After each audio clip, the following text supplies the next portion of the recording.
네, 오늘 함께 살펴볼 성경 본문은 디모데후서 4장 1절부터 5절까지입니다. 성경 디모데후서 4장을 펼쳐주시기 바랍니다.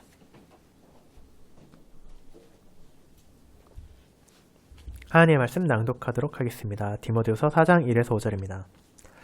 하나님 앞과 살아있는 자와 죽은 자를 심판하실 그리스도 예수 앞에서 그가 나타나실 것과 그의 나라를 두고 엄히 명하노니 너는 말씀을 전파하라. 때를 어떤지 못 어떤지 항상 힘쓰라. 범사에 오래 참음과 가르침으로 경책하며 경계하며 권하라. 때가 이르리니 사람이 바른 교훈을 받지 아니하며 귀가 가려서 자기의 사욕을 따를 스승을 많이 두고 또 그 귀를 진리에서 돌이켜 허탄한 이야기를 따르리라.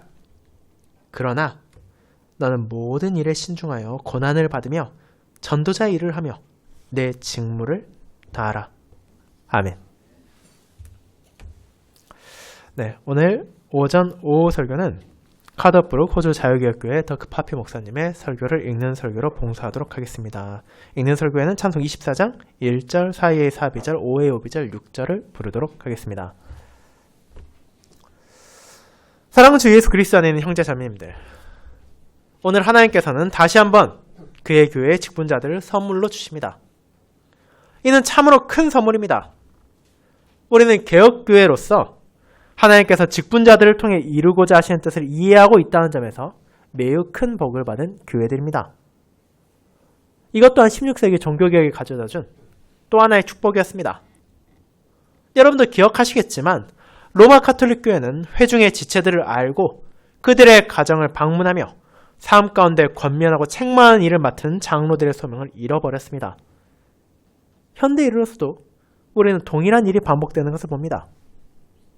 어떤 교회들에서는 장로의 역할이 사실상 크게 축소되었습니다. 존 시테만은 목자의 마음으로라는 책을 통해 회중의 지체들을 돌보는 영적 책임을 지닌 자로서 장로의 역할을 회복시키고자 했습니다. 그는 오늘날 많은 교회에서 목사가 마치 회사의 CEO처럼 여겨지고 장로들은 이사회와 비슷한 역할을 수행하는 현실을 안타까워했습니다. 그들은 목사가 교회를 운영하고 교회의 방향에 관한 전략적인 결정을 내리는 것을 돕습니다. 그러나 회중의 지체들이 하나님과 동행하는 삶을 살도록 감독하는 목회자의 역할은 실제로 수행하지 않게 되었습니다. 이런 교회들에서는 종종 소그룹에 그것을 맡겨 서로가 하나님 앞에서 신실한 삶을 살도록 책임을 지게 합니다. 여러분들 이해하시겠지만 이러한 교회들에서는 대체로 교회의 권증이 제대로 기능하지 못합니다. 이러한 상황 속에서 우리는 하나님의 말씀과 특별한 직분들에 관해 주시는 그분의 가르침이라는 선물을 주신 하나님께 매우 감사할 수 있습니다. 여호와께서는 장로들에게 그의 백성을 살피는 임무를 맡기신다고 우리에게 가르치십니다. 우리의 아버지 하나님은 우리를 사랑하시며 우리가 그분과의 친밀한 관계 안에서 살아가도록 도우시기를 원하십니다. 그렇게 그분께서는 자신의 교회 위에 직분자들을 세우시고 그들에게 그의 백성을 가르치며 하나님을 알고 그분의 길 가운데 행하도록 돕는 사명을 주신 것입니다. 바울이 이 편지를 기록할 당시 디모데는 에베소에서 전도자로서 섬기고 있었습니다. 이것이 바로 바울이 5절에서 그의 사역을 설명할 때 사용하는 용어입니다. 그 사역의 내용으로 판단할 때 전도자는 목사의 사역과 가장 유사합니다. 그러나 그 사역의 많은 부분은 장로들에게도 동일하게 적용될 뿐 아니라 또 어떤 부분들은 집사들에게도 해당합니다. 주님께서는 자신의 사랑과 돌보심을 자신의 백성들에게 어떻게 확장해야 하는지를 우리에게 가르치고 계십니다. 그렇게 저는 다음과 같은 주제로 하나님의 말씀을 여러분에 선포하고자 합니다. 오래 참으며 하나님의 말씀을 전함으로 내 직무를 다하라. 이를 첫 번째, 직분자들의 소명. 두 번째, 직분자들의 태도. 세 번째, 성도들의 소명이라는 대지로 나누어 살펴보도록 하겠습니다. 먼저 첫 번째, 직분자들의 소명에 대해 알아보겠습니다. 형제자매 여러분, 그렇다면 하나님께서 그분의 직분자들에게 주시는 사명은 무엇입니까? 바울은 디모데에게 그 핵심 사명이 복음 선포에 있다는 것을 말합니다. 하나님과 그리스도 예수 앞에서 내가 내게 명하노니 말씀을 전파하라. 전도자의 가장 1차적인 사명은 바로 말씀을 전파하는 것입니다. 여기서 전파다라고 번역된 단어는 흔히 신약 성경에서 복음을 전하다라는 의미로 사용되는 유앙겔리조가 아닙니다. 여기 사용된 단어는 퀘리소라는 표현인데 이것은 무언가를 선포하다, 공표하다, 혹은 포고하다라는 뜻을 가집니다. 고대 왕이나 황제가 백성들에게 어떤 일을 알리고자 할 때 각 성읍과 도시의 사자들을 보내었고 그 성읍의 전령들은 사람들을 모아놓고 우렁찬 목소리로 왕의 칙령을 선포했습니다. 그리고 바울은 디모데의 핵심 책임이 바로 이와 같이 말씀을 선포하는 것, 즉 하나님의 말씀을 공적으로 알리고 전하는 것임을 말한 것입니다. 하나님께서는 그의 백성들이 말씀을 듣기를 원하십니다. 그러므로 말씀을 전파하는 것이야말로 목회자들의 가장 중요한 소명입니다. 이것이 하나님께서 그의 교회에 직분자들에게 주시는 첫 번째이며 가장 중요한 소명입니다. 하나님께서는 그분의 백성들이 그분을 알기를 원하십니다. 그분이 어떤 하나님이신지, 그분의 본성과 성품, 거룩하심과 위엄, 지혜와 선하심, 사랑과 은혜, 인자하심과 긍휼이 어떠한지를 알기를 원하십니다. 또한 하나님께서는 그분의 백성들이 그분과의 어떤 관계 속에서 살아야 하는지를 알기를 원하십니다. 그리고 하나님께서 이것을 우리에게 전달하시는 주된 방식으로 정하신 것은 바로 복음 설교입니다. 이미 이사야 61장에서 여호와께서는 하나님의 백성을 복주시기 위해 오실 여호와의 종에 대해 예언하셨습니다. 그의 사명이 무엇이었습니까? 이사야 61장 1에서 3절에 이렇게 말합니다. 주 여호와의 영이 내게 내리셨으니 이는 여호와께서 내게 기름을 부으사 가난한 자에게 아름다운 소식을 전하게 하려 하심이라. 나를 보내사 마음이 상한 자를 고치며 포로된 자에게 자유를, 갇힌 자에게 노임을 선포하며 여호와의 은혜의 해와 우리 하나님의 보복의 날을 선포하여 모든 슬픈 자를 위로하되. 그리스도께서 오셨을 때 누가복음 4장에서 이 본문을 가지고 설교하시면서 바로 자신이 복음을 전하고 백성들을 돕기 위하여 성령을 받았음을 하나님의 백성들에게 보여주셨습니다. 그리고 그리스도께서는 하늘로 승천하시기 전에 이제 자신의 사도들을 보내어 복음을 전하게 하셨습니다. 바울은 자신의 사역 가운데서 이 사실을 분명하게 인식하고 있었습니다. 골로새서 1장 28절에서 그는 이렇게 말합니다. 우리가 그를 전파하여 각 사람을 권하고 모든 지혜로 각 사람을 가르치면 각 사람을 그리스도 안에서 완전한 자로 세우려 함이니. 이제 사도는, 그리고 사도들은 다음 세대들의 목회자들에게도 동일하게 그들의 핵심 사명이 복음을 전하는 것임을 가르칩니다. 이것은 여호와의 크신 자비입니다. 하나님께서는 우리의 가장 큰 필요가 그분과의 관계 안에 있다는 것을 알고 계십니다. 그래서 그 관계가 한 시대에 멈추는 것이 아니라 세대에 걸쳐 계속해서 유지되도록 하십니다. 그런데 이제 이와 같은 말씀을 들은 후 형제 여러분 가운데 혹시 이렇게 생각하시는 분이 있을지도 모르겠습니다. 나는 설교자가 아니니까 내게 해당하는 말씀은 아닌 것 같습니다. 라고 말입니다. 그러나 바울은 거기서 멈추지 않습니다. 그는 계속해서 말합니다. 말씀을 전파하라. 때를 얻든지 못 얻든지 항상 힘쓰라. 범사에 오래 참음과 가르침으로 경책하며 경계하며 권하라. 전도자의 사명은 설교만이 아니라 책망하고 꾸짖으며 권면하는 것도 있습니다. 그리고 이것은 장로들의 사명이기도 하고 심지어 집사들의 사명이기도 합니다. 여기서 경책하다라는 표현은 누군가의 잘못을 드러내 보이며 그가 행하는 잘못에 대해 권면하는 것을 의미합니다. 때때로 장로들은 양심의 역할을 하여 그 사람들이 미처 깨닫지 못한 잘못을 보여주어야 합니다. 그리고 꾸짖다라는 단어도 이와 유사한 의미를 가집니다.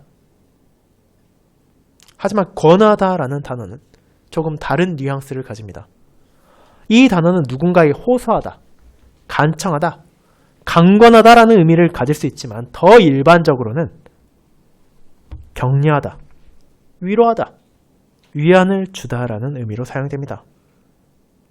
주님께서는 직분자들을 통해 누군가를 책망하는 일뿐만이 아니라 그분의 백성들이 상실 가운데서 위로를 받게 하시고 어려움의 때 격려를 받게 하시며 고통 가운데 있을 때 위로하게 하시는 사명도 주십니다. 그리고 여기에서 사용된 헬라어 단어는 파라클레오입니다. 어쩌면 여러분은 이것이 익숙하게 들릴지도 모릅니다. 영어권에서는 때로는 이 단어가 번역되지 않은 채로 사용되기도 합니다. 그것은 바로 파라클레토스라는 보혜사란 뜻을 가지고 있습니다. 이것은 돕는 자, 상담하는 자, 위로하는 자라는 의미를 가진 성령을 가리킵니다. 주 예수께서는 요한복음 14장, 15장, 16장에서 자신의 백성들의 모신 성령을 바로 그 이름으로 부르십니다. 성령은 그의 백성을 돕고 위로하며 그들과 상담하시는 분이십니다. 그리고 이제 그 성령의 사명이 직분자들에게도 적용됩니다. 장로들의 사명은 하나님의 백성을 책망하는 것뿐만이 아니라 그들을 격려하고 도우며 위로하는 것입니다. 그리고 이것은 집사들의 사명이기도 합니다. 길을 벗어난 사람들을 책망하는 것이 중요하지만 하나님의 백성들을 돕는 가장 큰 방법 가운데 하나는 바로 하나님께서 그들을 사랑하신다는 것을, 그들을 위해 얼마나 많은 일을 행하셨는지를 떠올리게 해주는 것입니다. 이것이 신실한 설교의 핵심 언어의 몇 가지 요소들입니다. 여호와는 선하신 하나님이시며 바로 여러분을 사랑하십니다. 하나님께서는 그의 아들 예수 그리스도의 보배로운 피로 여러분들을 사셨고 여러분들을 깊이 돌보십니다. 여러분은 하나님께 귀한 존재이며 하나님의 깊은 마음속에는 여러분이 선한 길로 나아가기를 바라는 마음이 있습니다. 때때로 우리는 길을 벗어나기도 하고 그로 인해 책망을 받아야 할 때도 있습니다. 우리는 지금 이사야서를 차례로 살펴보고 있습니다. 여호와께서는 그의 백성을 반복해서 책망하십니다. 다른 사람들을 속이고 이용해서는 안 됩니다. 무의미한 제사를 가져오는 것을 멈추고 마음으로 그분을 사랑해야 합니다. 거짓 신들에게 마음을 두어서는 안 됩니다. 다른 사람이나 세상의 다른 것들을 신뢰하는 것을 멈춰야 합니다. 교만해서는 안 됩니다. 그리고 이 모든 것들을 전하는 것이 설교자로서의 저의 사명이기도 하고 장로 여러분들의 사명이기도 합니다. 하나님의 백성들과 함께 그 여정을 함께 걸어가며 그들이 죄 가운데로 향하려 한다면 그것을 책망하는 것입니다. 그러나 사도들이 복음을 전할 때 그들이 더욱 강조한 것은 예수 그리스도의 부활과 하나님의 나라였습니다. 그들은 하나님께서 그리스도를 구주로 믿는 모든 사람을 어둠에서 건져 빛으로 옮기셨다는 기쁜 소식을 강조했습니다. 그리고 그들이 교회에 편지를 썼을 때 그 편지들은 무엇보다 먼저 책망으로 가득 차 있지 않았습니다. 물론 책망이 있기는 합니다. 그러나 더 중요한 메시지는 그리스도께서 누구이시며 무엇을 이루셨는가라는 선언이었습니다. 흥미로운 점은 책망을 담고 있는 편지들조차도 대개 은혜와 소망 그리고 격려의 말로 시작하며 그리스도께서 그들을 위해 행하신 일들을 상기시킨다는 것입니다. 예를 들어 우리는 고린도전서를 볼 수 있습니다. 바울은 수많은 죄들로 인하여 그들을 책망해야 했지만 그 책망으로 편지를 시작하지는 않습니다. 주님의 은혜를 전한 뒤 그는 하나님께 감사하며 그들이 받은 모든 영적 은사들을 언급합니다. 그는 그리스도께서 그들을 끝까지 굳게 하실 것이라고 확신합니다. 이 얼마나 놀라운 메시지입니까? 어떤 책망과 함께라도 하나님의 백성에게는 언제나 하나님의 사랑과 은혜라는 더 깊은 메시지가 함께 전해집니다. 집사 형제 여러분, 여러분의 사명은 이러한 하나님의 사랑을 실제적인 방식으로 하나님의 백성에게 전하는 것입니다. 하나님의 백성은 주님의 돌보심을 그의 백성을 통해 경험함으로써 하나님께서 자신들의 편이라는 것을 알아야 합니다. 그들은 하나님의 언약 백성이고 여러분과 다른 성도들을 통해 하나님의 도움과 위로를 경험해야 합니다. 그리고 장로 형제 여러분, 여호와께서는 하나님의 백성이 그분을 알도록 보장하는 사명을 여러분에게 주셨습니다. 그리스도 안에서 내가 누구인지를 아는 것은 놀라운 일입니다. 여러분은 자신이 죄인이라는 것을 알아야 하지만 동시에 주 예수께서 그 죄의 값을 치르셨다는 것을 알아야 합니다. 그리스도께서 여러분이 실패하신 것을 대신하여 이루셨습니다. 하나님의 사랑과 은혜를 깊이 이해할 때 그것이 삶을 변화시키는 능력이 됩니다. 이것을 자주 말하십시오. 여러분의 소명 가운데 누군가의 죄를 책망해야 할 때가 있겠지만 신방 가운데서 하나님의 백성과 함께 하나님께서 그들을 구체적으로 어떻게 사랑하시고 어떻게 돌보고 계시는지를 함께 살피십시오. 바울은 또 다른 전도자인 디도에게 디도서 2장 11절에서 이렇게 말합니다. 모든 사람에게 구원을 주시는 하나님의 은혜가 나타나 우리를 양육하시되 경건하지 않은 것과 이 세상 정욕을 다 버리고 신중함과 의로움과 경건함으로 이 세상에 살고라고 말입니다. 경건하지 않은 것과 세속적인 정욕을 버리도록 우리를 훈련하는 것은 바로 하나님의 은혜입니다. 그러나 때로는 하나님의 은혜가 우리의 삶을 변화시키지 못하는 경우도 있습니다. 어떤 사람들에게는 그것이 삶의 패턴이 되기도 합니다. 그들은 자신의 죄의 정도에 대해 정직해지기를 거부할 만큼 교만한 경우가 많습니다. 죄를 가볍게 여기기에 하나님의 은혜도 가볍게 여깁니다. 그런 경우 목사로서 저의 소명이자 장로 여러분들의 사명으로서 그것을 지적하고 회개를 촉구해야 합니다. 바울은 1절에서 그리스도께서 살아있는 자와 죽은 자를 심판하실 분이심을 상기시켜줍니다. 머지않아 빠르건 늦건 우리 모두는 그 심판자 앞에 서게 될 것입니다. 그리고 죄 가운데 살아온 자는 그 죄에 대한 하나님의 심판을 받게 될 것입니다. 그러므로 그러한 경우 우리는 그와 같은 사람들을 책망해서 돌이켜야 합니다. 그런데 때로는 이것이 우리를 매우 낙심하게 만들 때도 있습니다.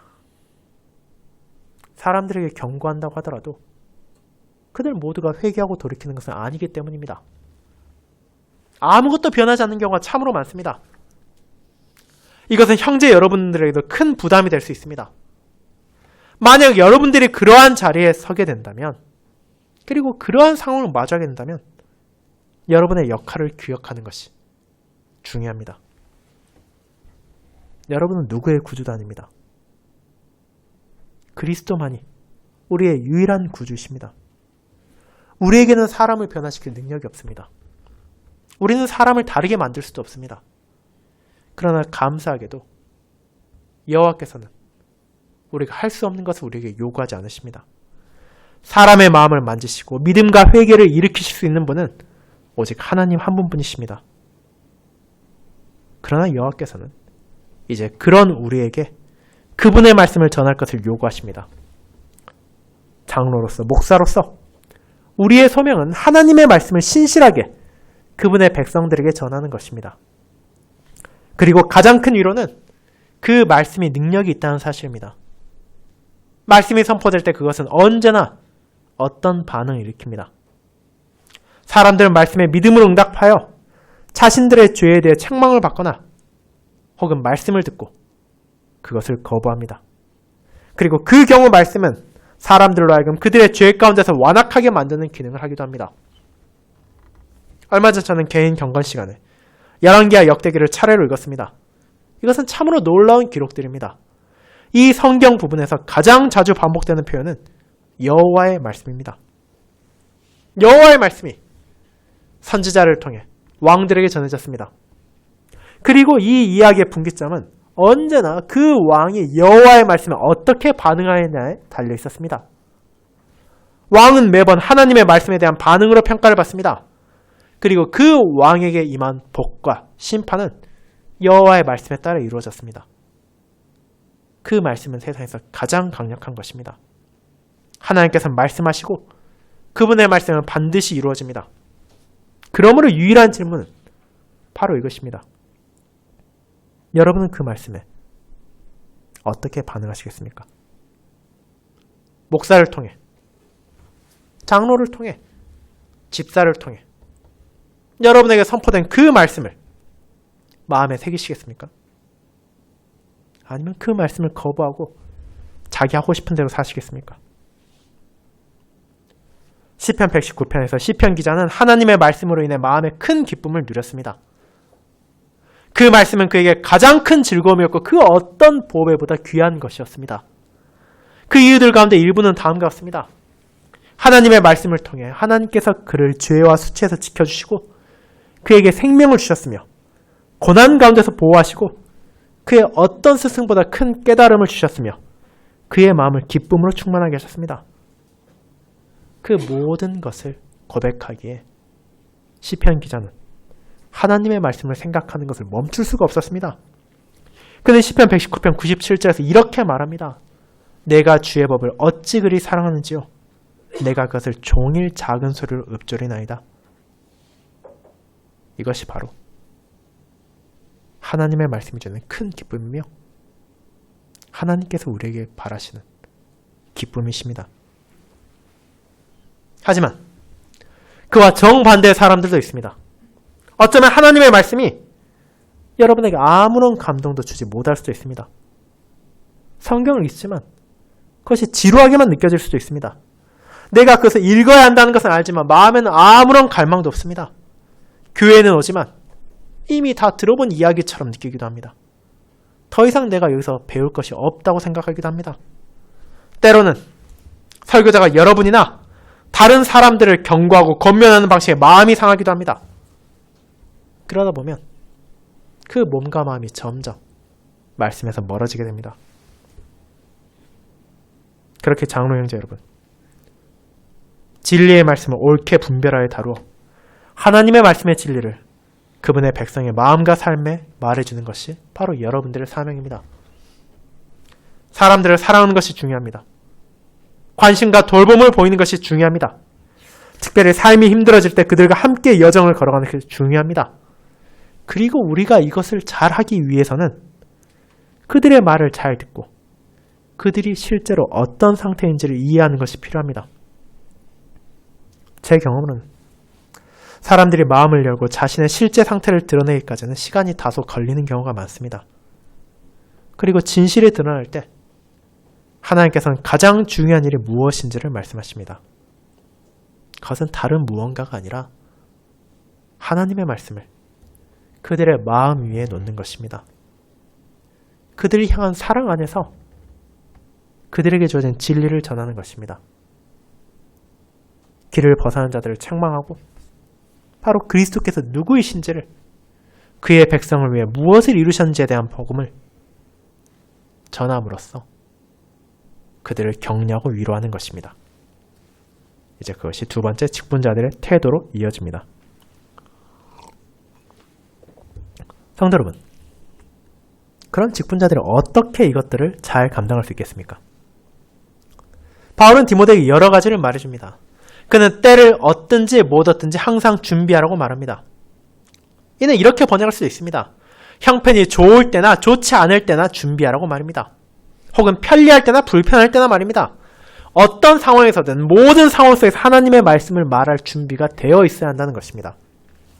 그리고 그 위에 더하여서 하나님께서는 온전히 오래 참음과 가르침으로 책망하고 꼬집고 권면하라고 말씀하십니다.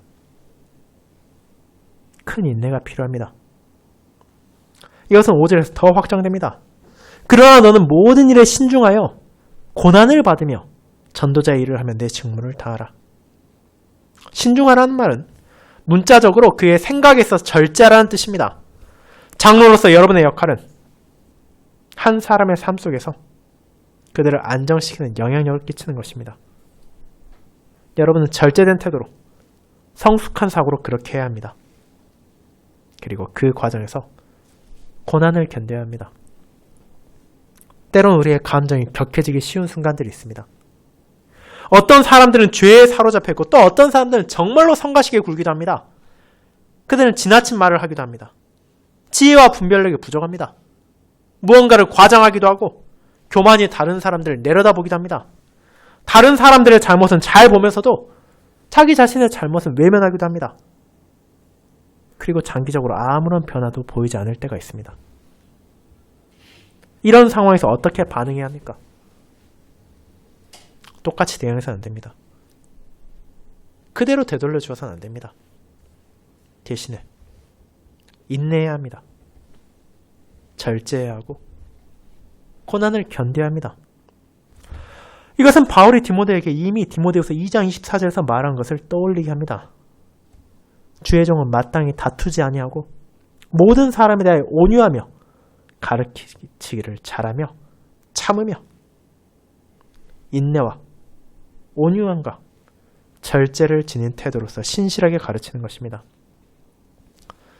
주님께서는 그분의 말씀의 진리가 올바른 방식으로 전해지기를 원하십니다. 전달되는 방식 때문에 사람들이 그 진리를 거부하지 않도록 말입니다. 이것이 우리에게 주어진 참으로 큰 부르심입니다. 그리고 감사히도 우리는 이것을 우리의 능력으로 하지 않습니다.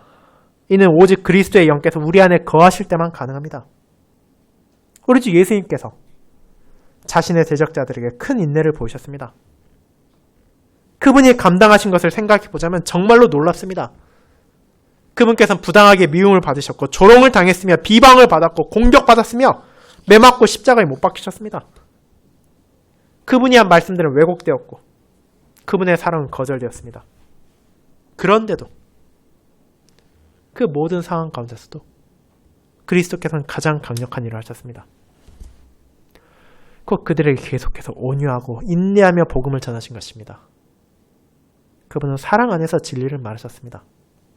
이것은 세상에서 가장 강력한 일입니다. 우리는 얼마 전 한 모임에서 이에 대한 이야기를 나눈 적이 있습니다. 사랑 없는 진리는 잔혹하고 진리가 없는 사랑은 비겁하다고 말입니다. 그러나 누군가를 진심으로 사랑하면서 그에게 사랑 안에서 진리를 말할 때 그것은 참으로 강력합니다. 그렇게 할 때 하나님께서는 때로는 그것을 사용하셔서 잘못된 길을 가고 있는 사람들의 마음 깊은 곳에까지 이르게 하십니다. 이것은 우리가 직분을 섬기기 위해 얼마나 그리스도와의 친밀한 관계가 필요한지를 보여줍니다. 오직 그분의 영께서 우리 안에 거하실 때에만 우리가 그분의 말씀을 바르게 알고 그것을 하나님의 백성들의 삶에 어떻게 적용해야 하는지를 알 수 있으며 또한 그것을 행하는 데 있어 올바른 영을 가질 수 있습니다. 바울은 이미 디모데전서 4장 15절에서 이 점을 디모데에게 가르쳤습니다. 설교와 가르침에 신실하라고 말한 후에 이렇게 덧붙입니다. 내가 내 자신과 가르침을 살펴 이 일을 계속하라. 이것을 행함으로 내 자신과 내게 듣는 자를 구원하리라. 형제 여러분, 여러분의 부르심은 무엇보다 먼저 여러분 자신을 면밀히 살피는 것입니다. 여러분 자신이 복음 안에서 그리고 하나님과의 관계 안에서 성장하는 것입니다. 그렇게 할 때 여러분은 여러분의 돌봄 아래 있는 사람들에게도 복이 될 수 있습니다. 그리고 이제 우리는 마지막으로 성도들의 사명에 대해 살펴보도록 할 것입니다. 여러분, 이처럼 직분자들에게 주어진 부르심과 더불어 주님께서는 우리 나머지 모든 사람들에게도 말씀하십니다. 직분자들에게 대한 부르심 사이에서 하나님께서는 왜 장로들이 그들의 사명에 신실해야 하는지가 얼마나 중요한지를 보여주는 매우 엄중한 말씀을 하십니다. 그것이 3절과 4절입니다. 때가 이르리니 사람이 바른 교훈을 받지 아니하며 귀가 가려워서 자기의 사욕을 따를 스승을 많이 두고 또 그 귀를 진리에서 돌이켜 허탄한 이야기를 따르리라. 바울이 이 서신 전체에서 반복해서 다루고 있는 슬픈 현실은 하나님의 백성들이 하나님의 말씀을 들으려지 않는다는 것입니다. 바른 교훈을 견디지 못하는 때가 온다는 것입니다. 강단에서 선포되는 말씀이 우리의 삶의 핵심을 정확하게 찌를 때 우리는 크게 불쾌해집니다. 장로들이 신방에서 우리가 정직한 대화를 나누고자 할 때 우리는 화를 내기도 합니다. 만약 여러분들에게 그런 일이 있었다면 그것은 매우 심각한 문제입니다. 여러분들이 직분자들에게 분노한다면 여러분 매우 위태로운 위치에 서 있는 것입니다. 혹시 그들이 틀렸을 가능성이 있습니까? 상황을 오해하고 말씀을 잘못 적용했을 가능성이 있습니까? 어쩌면 그럴 수도 있습니다. 그에 대한 작은 가능성은 분명 있습니다. 하지만 대부분 그것이 핵심이 아닙니다. 실제로 일어나는 것은 빛이 우리의 삶의 어두운 구석을 비추고 있고 그런 우리의 추한 모습과 죄가 드러나는 것을 우리가 견디지 못하는 것입니다. 바울은 우리가 바른 교훈을 견디지 못하고 대신 자기 욕망에 맞는 교사들을 모은다고 말합니다. 결국 그와 같은 사람들은 진리에서 돌아서서 허탄한 이야기로 떠나게 됩니다. 우리는 우리가 원하는 것을 듣기를 원하고 누군가 우리를 권면하며 그것을 가져서는 안 된다고 말하면 분노합니다. 시간이 지나며 한 사람의 상황의 진실이 드러나고 장로들이나 제가 하나님의 말씀의 진리를 말해준 일이 얼마나 자주 있었는지를 여러분은 믿기 어려울 정도입니다. 그리고 상황이 심각해지면 사람들이 하는 일은 무엇입니까? 그들은 자기 자신에게서 관심을 돌려버립니다. 자신은 아무 문제가 없다는 듯이 교회 안에 다른 모든 문제들을 이야기합니다. 혹은 전달자를 공격합니다. 그 밑바닥에는 무엇이 있습니까? 바른 교훈을 받아들이려 하지 않는 마음입니다. 형제자매 여러분, 여러분은 그렇게 할 수 있습니다. 분노할 수도 있고 전달자를 공격할 수도 있으며 말씀을 거부할 수도 있습니다.